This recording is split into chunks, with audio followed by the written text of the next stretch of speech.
हाय कैसे हैं आप लोग। आज मैं ऐसे क्वेश्चन का आंसर देने वाला हूं जो क्वेश्चन मेरे से इतनी बार पूछा गया है कि मैं काउंटिंग भी भूल चुका हूं कि क्या मेरा बिजनेस भी ऑटो पायलट हो सकता है। सर मेरी दुकान है, सर मेरा ऑफिस है, मेरी फैक्ट्री है, मेरा हॉस्पिटल है, मेरा एनजीओ है, मैं सीए हूं, मैं आर्किटेक्ट हूं, क्या मेरा बिजनेस भी ऑटो पायलट हो सकता है। मैं आप सब लोगों को कंबाइंड रूप से एक जवाब देना चाहता हूं, जी हाँ, आपका बिजनेस भी ऑटो पायलट पे हो सकता है। उससे पहले मैं आपको समझाता हूं कि आखिर ऑटो पायलट है क्या। हम ऑटो पायलट का मतलब ये समझते हैं कि ऑटो पायलट मतलब मैं ऑफिस नहीं जाऊं तो भी पीछे से सारे काम हो जाए, राइट। पीछे से सारे काम हो जाए। मैं कह रहा हूं यहां सारे काम की डेफिनेशन पे आते हैं कि सर बिजनेस में ना दो तरह के काम होते हैं, एक होते हैं स्ट्रेटेजिक काम, एक होते हैं ऑपरेशन वाले काम। स्ट्रेटेजिक काम यानी जो एक ही बार होते हैं या रेगुलर बेसिस पे नहीं होते, कभी कभी होते हैं। जैसे स्ट्रेटेजी का मतलब कौन सा प्रोडक्ट बेचूं, कौन सा ना बेचूं, कौन से मार्केट में बेचूं, कौन से मार्केट में ना बेचूं, मार्केटिंग के क्या स्ट्रेटजी लगाऊं, सेल्स की क्या स्ट्रेटजी लगाऊं, क्या प्राइस रखूं, क्या मार्केटिंग चीज पे काम करूं। टेक्निकली स्पीकिंग जो डिसीजन रेगुलर बेसिस पे नहीं, जो वन टाइम पे लिए जाते हैं, वो सारे डिसीजन स्ट्रेटेजिक डिसीजन होते हैं। और रेगुलर डिसीजन या ऑपरेशनल्स क्या होते हैं, जो डिसीजन 365 दिन लिए जाते हैं। यानी किस तरह के कस्टमर हमको चाहिए वो डिसीजन एक बार ही लिया जाएगा, पर उन कस्टमर से रोज मीटिंग करनी, रोज कस्टमर को बुक करना, रोज उनको माल देना, रोज उनको बिल करना, ये तो 365 दिन ही चलेगा।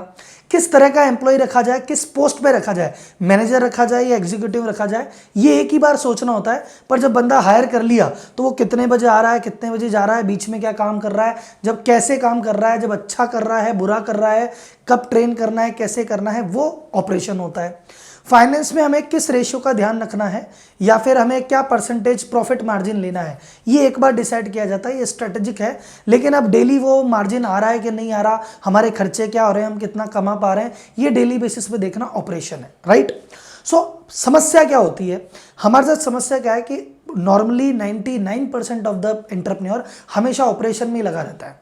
मतलब वो व्यक्ति का क्या है, मैं कहूँगा आप बिजनेसमैन कहना खुद को बंद कर दो, आप कहने लो फॉलोअप वाला हो गया। क्योंकि हमारा दिन क्या चला जाता है फॉलोअप करने में कि भाई साहब बंदा आया कि नहीं आया, अरे माल आया कि नहीं आया, अरे पेमेंट आया कि नहीं आया, इनवॉइस बनी कि नहीं बनी, ये हुआ कि नहीं हुआ, ये फॉलोअप करने में ही हमारा दिन निकल जाता है। हम इन ऑपरेशन में इतना बिजी हो जाते हैं कि स्ट्रेटेजिक डिसीजन लेना कि हम क्या कर रहे हैं, कैसा कर रहे हैं, इसमें क्या कमी है, क्या सुधारा जा सकता है, ये सब करना ही भूल जाते हैं। यही हमारी मिस्टेक है। ऑटो पायलट का मतलब होता है ये सारे ऑपरेशन जो कि काम 365 दिन होने वाले हैं, ये अपने आप होने लग जाए ताकि हम फ्री होकर स्ट्रेटजी पे दिमाग लगा सकें कि ये प्रोडक्ट चल रहा है, इसको कंटिन्यू करें, डिसकंटिन्यू करें, ये दिमाग लगा सकें। एम्प्लॉय का क्या करना है, मार्केटिंग स्ट्रेटजी का क्या करना है, बिजनेस किस डायरेक्शन में ले जाना है, अब आगे का स्टेप क्या उठाना है, ये सोच सकें, ये स्ट्रेटजी को सोच सकें। इसलिए हमें ऑपरेशन से बाहर आना पड़ेगा। तो ऑपरेशन के सारे काम 365 दिन अपने आप चलते रहें, इसे कहते हैं ऑटो पायलट। क्योंकि कोई भी ऐसा काम नहीं है जो स्ट्रेटजी को ऑटो पायलट पे डाल दे। स्ट्रेटजी हमेशा ओनर को वहां खड़े रह के अपने आप लेनी पड़ेगी। डन। अब ऑटो पायलट का सूत्र क्या है, ऑटो पायलट के दो सूत्र है, सिंपल, पीपल प्लस प्रोसेस। अगर आपने ये प्रोसेस बना दी है कि क्या करना है, कैसे करना है, कब करना है और कौन करेगा, क्या करना है, कब करना है, कैसे करना है और कौन करेगा, ये प्रोसेस लिख दी। और प्लस इस काम को करने के लिए एक रिलायबल आदमी हायर कर लिया जिसको उस काम की स्किल है और जिसकी काम करने की इच्छा है, जिसको काम करना आता है और जिसको काम करने की इच्छा है, ऐसा व्यक्ति मिल जाए और आपकी हर प्रोसेस डिफाइंड हो तो आपका बिजनेस 100% ऑटो पायलट हो जाता है। आप जितने भी बड़े टॉप 1% या 0.001% लोग देख रहे हैं कि इतने बड़े बिजनेस होने के बाद वो फ्री कैसे रहते हैं, या आप अपनी इंडस्ट्री में, अपने मार्केट में, या जिसको भी आप आइडलाइज करते हैं उसको अगर आप देखोगे, वो बंदा आराम से इसलिए घूम रहा है इतने बड़े बिजनेस के होने के बावजूद, उसके बिजनेस में हर चीज़ डिफाइंड है, प्रोसेस है और उसके पास एक बंदा है जो सारी चीज़ें देख रहा है। तो अब मैं आपके सवाल पे वापस आता हूँ। तो अगर आपकी दुकान है, वहाँ पे सारी प्रोसेस डिफाइंड है और वहाँ पे बंदे प्लेस में हैं, आप ऑटो पायलट हो सकते हैं।